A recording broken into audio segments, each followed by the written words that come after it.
Namibia Rugby Union officially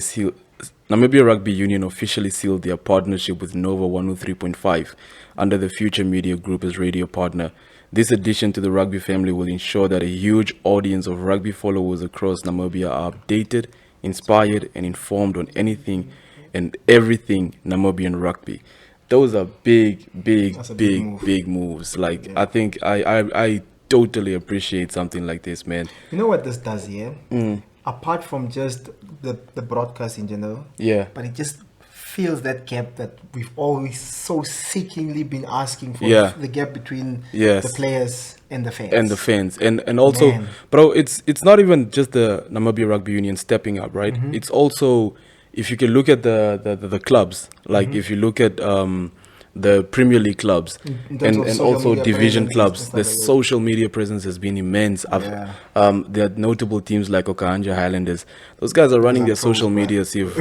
That's a pro rugby club, bro. That's a pro rugby club. They need to get those people involved. Like, they are like, I think Western Suburbs is also working with a media company. We have, like, even if you look at back then when rugby happened, like in the weekend, right? You would see like a lot, like you would have to call like a player or stuff, or a friend or someone to get to know results. But right now, on Saturday at night, you can just go online and then you find all types of results on there. So that's a huge step. Anyways, welcome to Life in Rugby. My name is Arafat, your host, and today I'm joined by my co-host Ovengi. Twandi. Twa and Bondi. Same, correct, bro. Play around.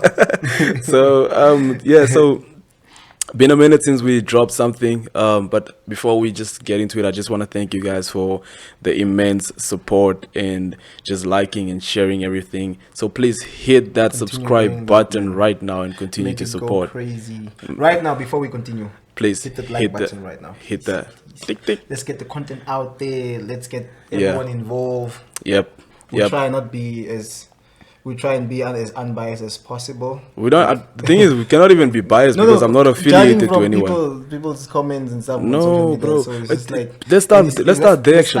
Let's start there. We work with Trustco United on the previous episode. If you guys want to watch insights on Trustco United, please just go watch the previous video. We'll probably leave the link down in this video's description. Yes. Well. So we worked with Trustco United on that video, and obviously one of the things that I also wanted to do is I wanted to hype up games. I want to create a hype for games. I want to get people to start talking about the game before the game. So we uploaded the picture with a quote from Henry Kanjo, and basically a conversation that we actually had 4 years ago, like 2019, I think. That's when we had that conversation, and he said, like, if we lose against Unabra, the beer smaki NC. So I knew that was the right moment to drop a post, a quote like that, because of the engagement that it would get and how people would just eat it up, how people would consume that, and it would just create a lot of traction towards the game. A lot of So it did actually. It did. So when we post things like that, it's not in any way like showing support to Trustco United and stuff like that. It's just we're trying to create engagement. We're trying to create conversation before the games happen and after the games happen. So, but also when the insights that we do with the club, it's not just limited to Trustco United. We have sent proposals to other clubs. We are going to send proposals to the other clubs, also the ones that we did not send to, because we want to work with everybody. I personally want to go and find out why Kudus is such a crazy and massive place to play it. I want to go there and I want to sit with everybody who's involved in the team and just speak to them and just listen, bro, and just absorb, get an insight of what's happening. So it's not limited to just one club. Some of the clubs have pushed, but it's not pushed, have said that currently they can't work with us, maybe in the future. But so we can take those L's, but also no bad blood, nothing of that order. We will work with who wants to work with us. We'll work with who wants to work with us, and we'll also be patient for those that don't want to work with us right now. But also moving on to the rugby, like a lot's been happening right now. The league has been buzzing. The league has been buzzing. Obviously, Trustco United just out the roof, bro. Like, these guys are taking it to the top. They're going crazy, man. They definitely playing attractive chemistry rugby. Yeah, no, like it's interesting to watch. There's some chemistry, man. Especially last year, these guys couldn't even win a game, and now this year they're playing. It's like Prime Trust. They didn't even play this way when they won the league. Yeah, it was more, up and down, up and down. Yeah, but now they're like, yo, bro, it's crazy, and putting on dominant performance actually. Yeah, we also have UNAM. UNAM is going through a transition phase. Yeah, they are going through a rebuilding phase. And also already, and funny enough here, when you look at UNAM now, at how freakish of a depth they had back then. Yeah. Now they're struggling at the moment in terms of just getting a solid 15 out. You know what I actually said is that, what I said, sorry to disturb you. What I said was that, is UNAM getting worse or is Royal Falcons becoming better? But I think it's the latter. UNAM is not becoming worse. They just have to go through the... I think Real Falcons is stepping up. Because, I mean, look at it. They went to Grootfontein, who were actually really good last season. Yeah. No, but the Brazil Joe, if you have to think of it, I think the Brazil Joe, just to be quite honest, all of these guys were just heavily invested in Louis' wedding. I think that's why we got those results. Because, bro, look, you lose against Real Falcons, and then the next match, you lose by 3 points against the defending champions. To make it make sense. Okay, yeah, true. True. And that was after the wedding. After the wedding. Come on now. But anyways, I think it's very good. Like teams like Real Falcons are stepping up. It's becoming very competitive. It's also an interesting or nice to see that there's actually now a balance between the teams. It's not like you go to a game where one team will blow away the other team. You know what I mean? Yeah, so you can actually go to an entertaining game. You can sit there and say, "Hey, we're expecting a back and forth here." Yep. No, like big shout out to everybody, from the social media presence to the team, to the teams who are the guys, the players who are playing the field, administration, everybody else. I think right now Namibia Rugby is buzzing. Let's continue supporting. Let's go to the games. Windhoek Draught Welwitchias. Let's go. That's right. It's been an emotional roller coaster with the Windhoek Draught. Not emotional, but I've detached myself. I still watch them. I'm just saying, like, it's been, you get a good performance this week, and then you get a not so good performance, and then it's. You guys think the Welwitchias have been performing bad? No, they haven't. I feel like we've been consistently playing the same. Yeah, but you would expect they would get, like, for example, you would expect them to blow away teams like the Kenyan. Is it? Let me not say it right. Zimba or Simba? Which one is it? Because I'm a Herero, so Kenyan Simba. I might say Zimba or Zimba. I'm also a Herero, bro. Yeah, come on, bro. Which one say, bro? Anyway, back to that. I think you would expect. I mean, traditionally, you'd expect them to blow them away, and I think we've, like you said now. I actually love what you said now in terms of consistency wise. Yeah, I think we've been. And one thing we've been consistent about is playing catch-up rugby. And I don't know if we want to get our first win, which I believe we will, at the World Cup against Uruguay specifically. Yep. We cannot afford to play catch-up rugby. We cannot afford to play where we're leading with 20-something points and then allow the other team to crawl back. That won't work. Let me just add on that.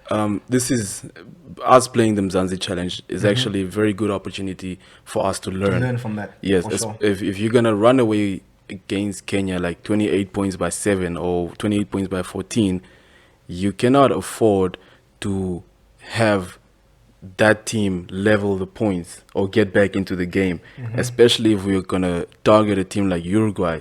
Yeah. And I think one of the things play the whole, because they play with passion. Those South American teams play with so much passion, and they will give you the whole 80 minutes. Yes, for sure. So I think it's a learning curve, man, and I believe that's why the NRU just pushed for us to play in this competition. It's an opportunity for players, coaches, everybody in the setup to just learn and just know what it means, especially the domestic players, right? Because that's who it's for, to just learn and seize the moment, and being able to know that being able to know what it means to play competitively and having to play demanding rugby, But I think one of the good things also that I would say is that if you look at the Windhoek Draught Welwitchias team, I don't think 70% of those players are going to start.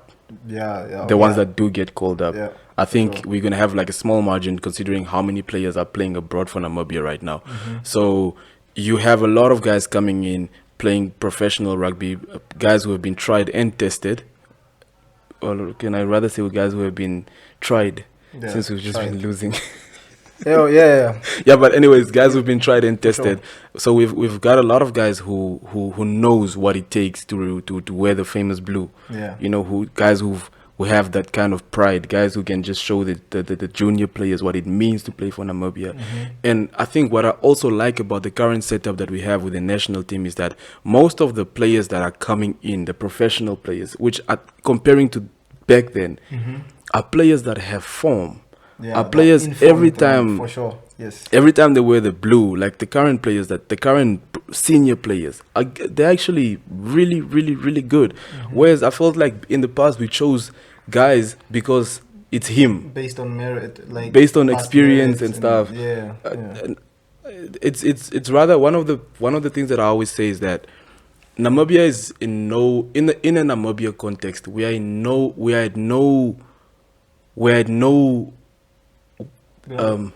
don't have the luxury to. We don't have the luxury of choosing players based off of experience. Yeah, true. We should choose players based on whether they meet performance and all that, not experience. I don't think experience wise would make sense. One thing I love about the current Namibian squad, the players who are experienced. At the moment, I'm not saying the past also they weren't, but I'm saying what I'm noticing, or maybe I'm just more invested now. And the experienced players right now are maintaining their performance wise, and they're not playing. They're not in there just to because I've been at the World Cup. I know I will get chosen again. No, they actually. Like, look at the captain. Kicking it and breaking it down there in France. And look at guys like Cleven Lobsher. These guys, they're still performing at the highest level. Still showing up and still showing the commitment for sure. So that's good. Cleven Lobsher is actually the reason why I say this. If we don't have the luxury we shouldn't have the luxury. Players shouldn't have the luxury, or the whole system setup shouldn't be a system of choosing players based off of experience only.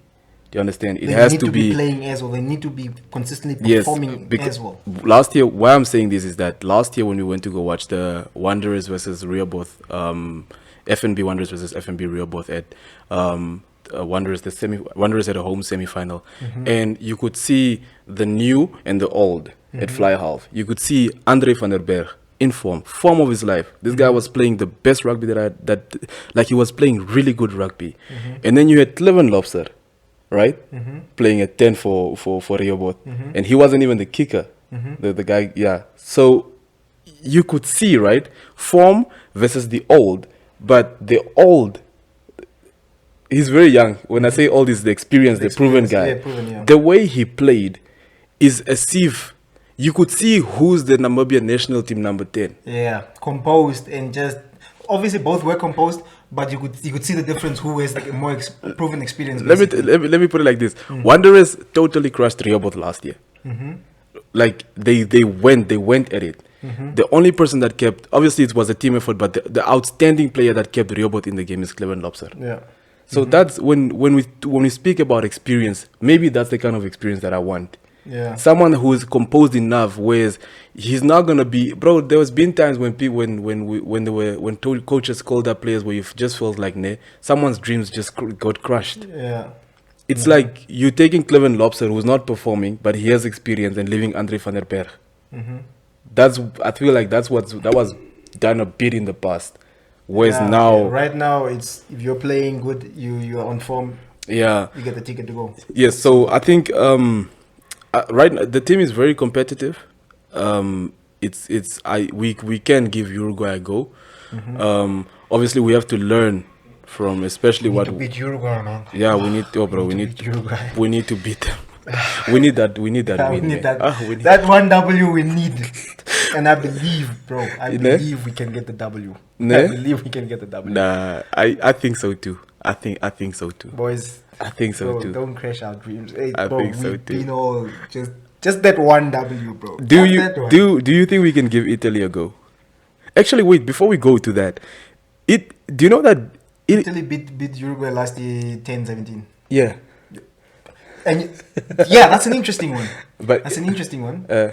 But also, and actually, that was the time when Italy were at their kind of peak last year. They were playing good rugby last year. I think they beat if not one of the I'm not sure, Scotland or someone, but they beat one of the big guys in Europe. So for Uruguay to get kind of a scrappy, tight score like that, so that's definitely one mentality. Our boys cannot go into the game thinking, this is going to be probably one of those easy games. It's definitely going to be a hard one, a whole 80 minutes. It has to be. It has to be. We have to graft. We have to work for it. But I don't care about the Italy-Uruguay score. We can beat Uruguay, man. We can beat Uruguay. Come on, we can beat Uruguay. We should beat Uruguay, actually. And with 5-time Rugby World Cup playing Union, it's time that we seize the moment. And it's time that we look. It's time that Namibia starts looking at ourselves as, hey, bro, we actually play the rugby. We are the best in Africa. Obviously, yes, we're the best in Africa. And it's also, I think it's the same outlook that we should have when we go to the Bartes Trophy and then we get third place and everybody's like, yo, we are proud of you guys. Yeah, yes, with the under 20s. Yeah, so it's one of the things, I think the mentality that needs to be instilled back into the culture is that we are let's start with we're the best in Africa. Exactly. Let's start with that. And then but it's alarming, bro. Yeah, at the moment, especially junior level. Bartes Trophy. It's alarming. Let me know what you guys think about the whole under 20 team coming in third. And it was also very scrappy, bro. I don't know whether you watched that game. I watched the first game against. No, the last game against Tunisia. No, the last game I didn't watch. Do you know how we won the game? You know how we won the game? I didn't get that. So we went into the 8. It's now extra time, right? 80 minutes are done. We are level on score. I think our number 12, the captain, I just forgot his name. He kicks the ball to Tunisia, and Tunisia's fullback does this mistake where the guy is trying to kick the ball back, and the ball hits our player, and then our player just like a charge down, basically. Yeah, charge down. Charge down.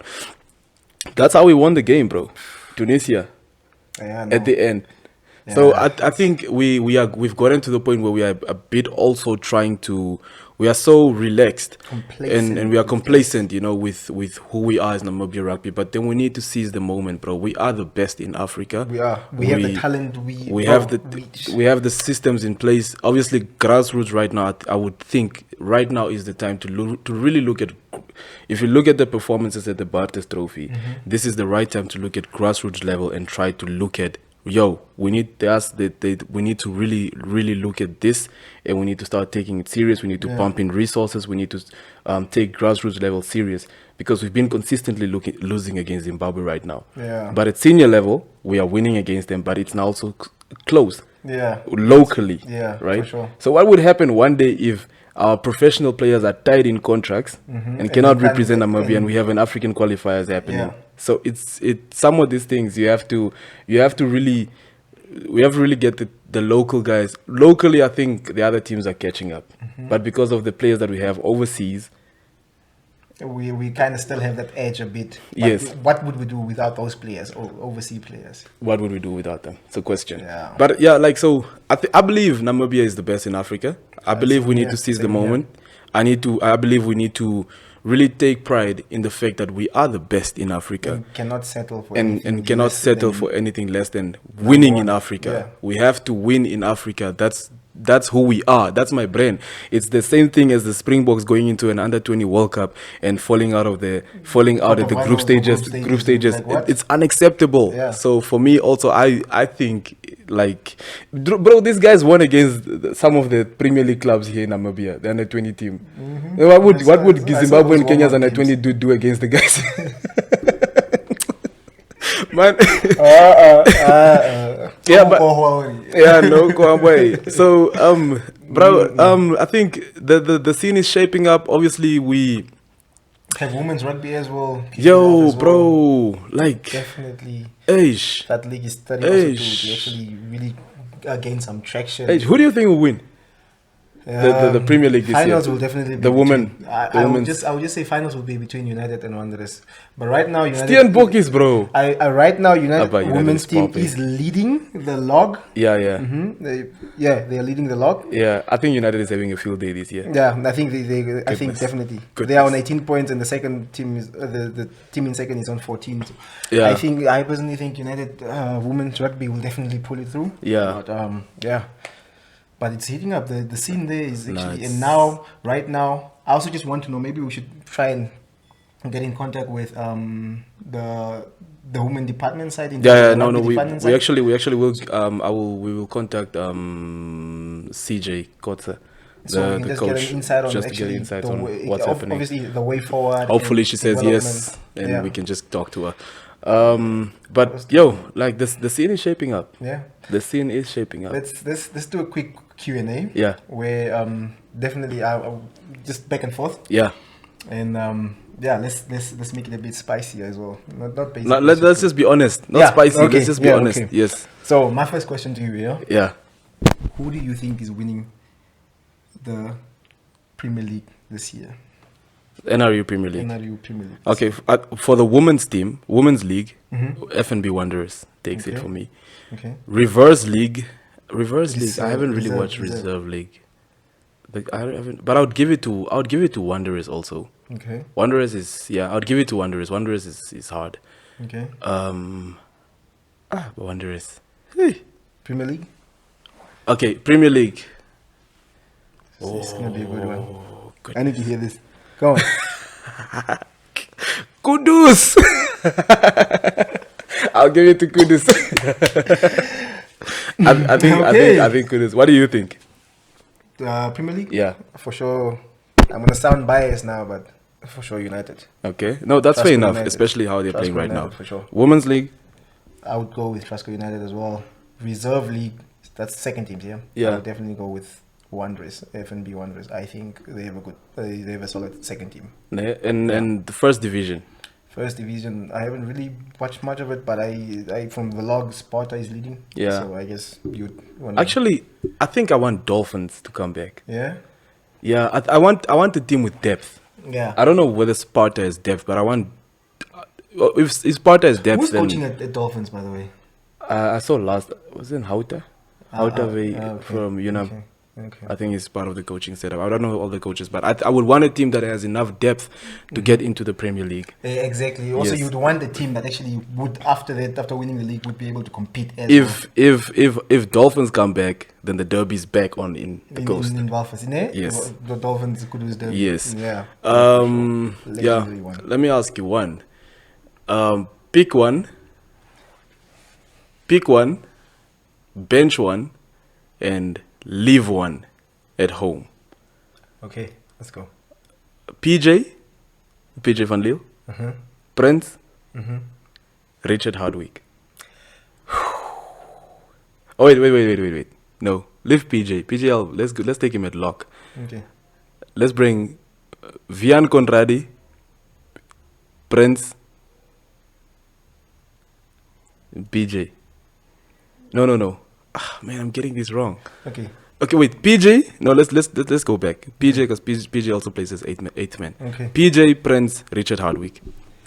Okay, because if you mentioned Vian Conradi, he's definitely. I would go with him any time of the day. Over Richard Hardwick? No, on 6. Okay. Because that's why I didn't want to do 6. Have both of them. I don't want to do 6 because I think 6 is one of the positions that we also have locked. You can't. It's not debatable. Yeah, that one is not debatable. Yeah. 6, Vian has that one on lock. Yeah, but eighth man. Eighth man. I think Adrian Boysen is also part of that setup. He's also 8th man, Moss. Yeah. Okay, wait. That's gonna be a tough Take one. PJ away. Okay. Adrian Boysen, Prince, and Richard Hardwick. Start one, bench one, and the other one we are going to eat kapana with him. Yo.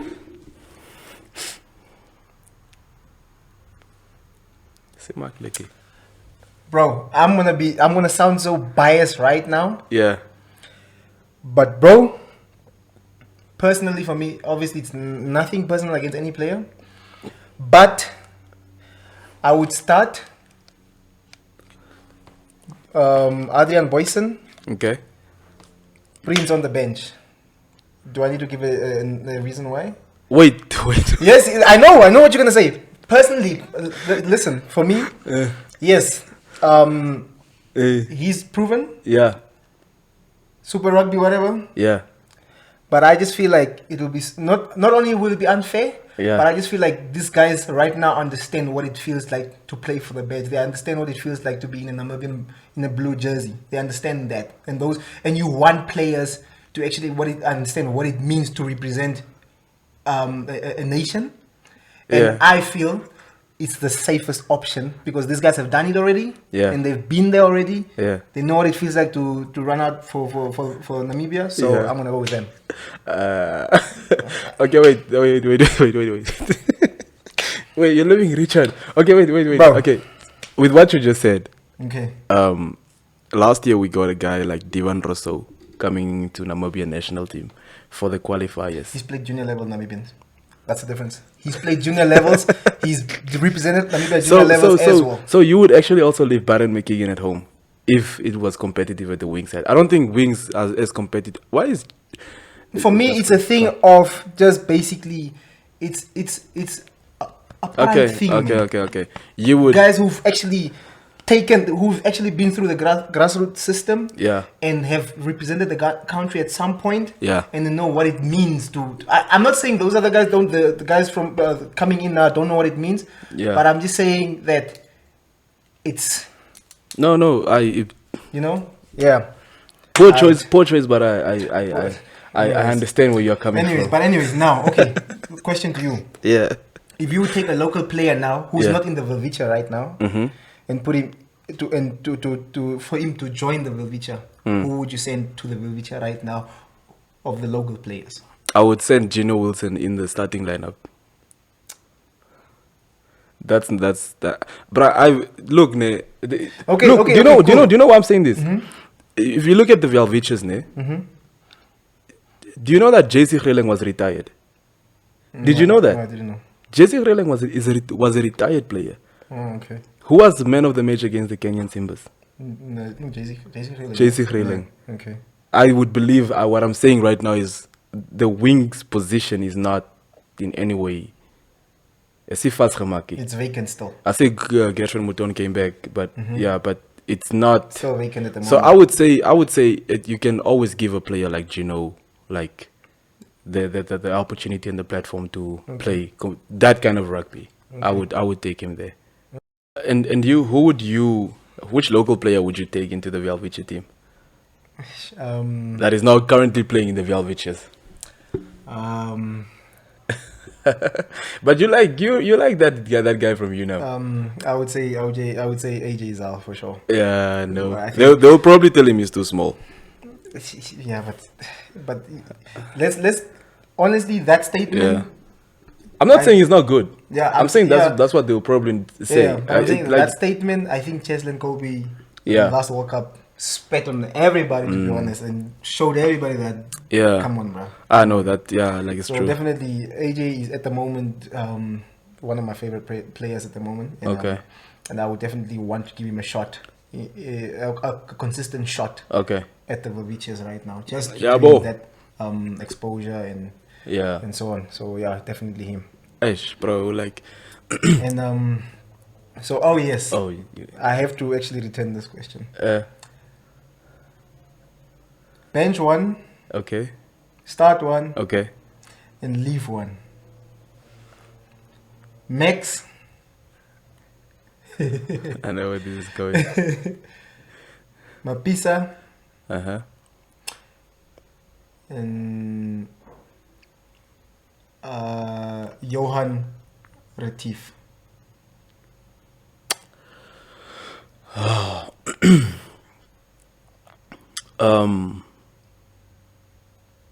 Who are you trying to leave at home? No, okay. Look, I think I would. We're talking about lock, right? Yeah, lock.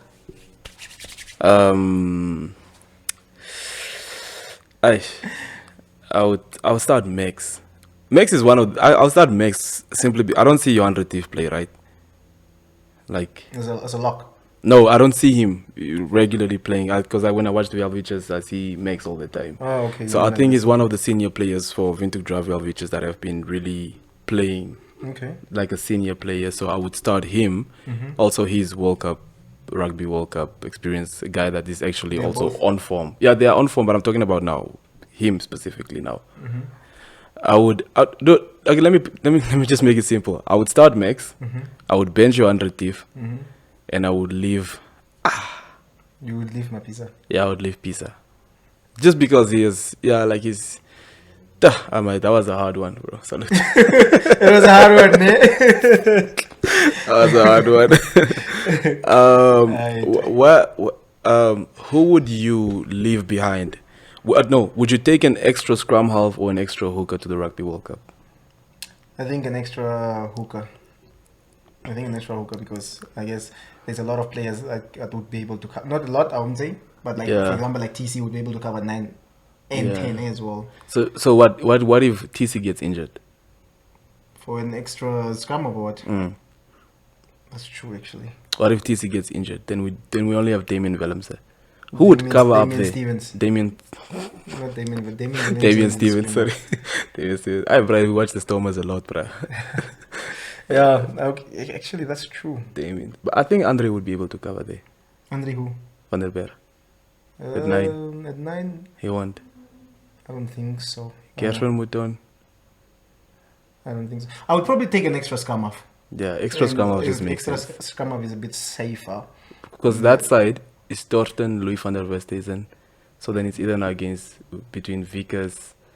On hooker? Yeah, the bench players would be there. Yeah. But who would you take as an extra scrum up? I think like Jack.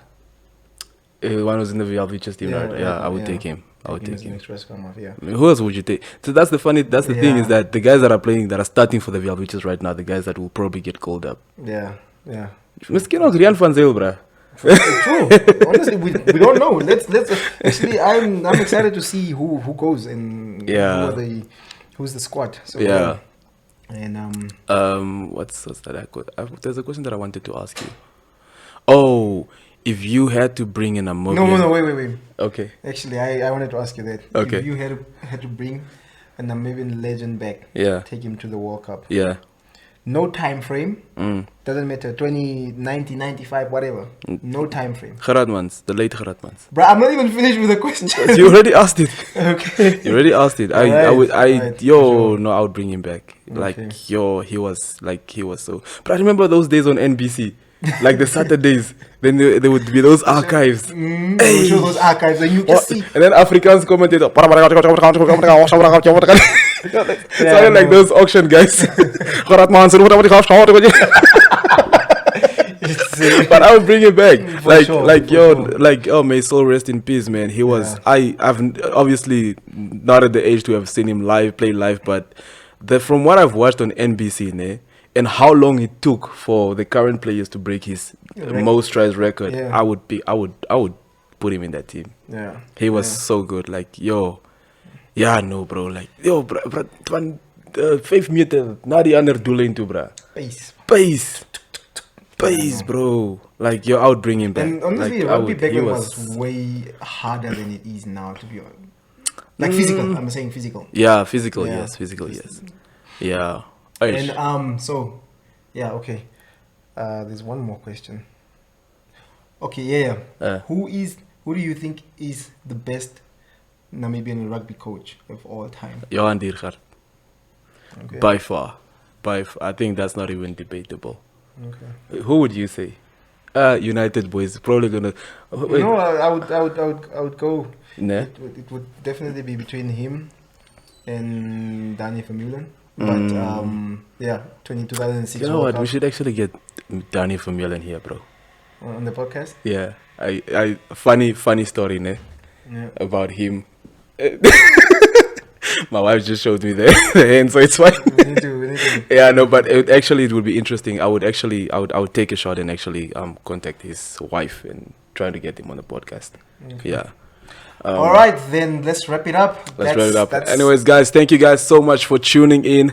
If you've made it this far, you're an OG. You're an OG, man. If you've made it this far, you're an OG. Also, don't forget.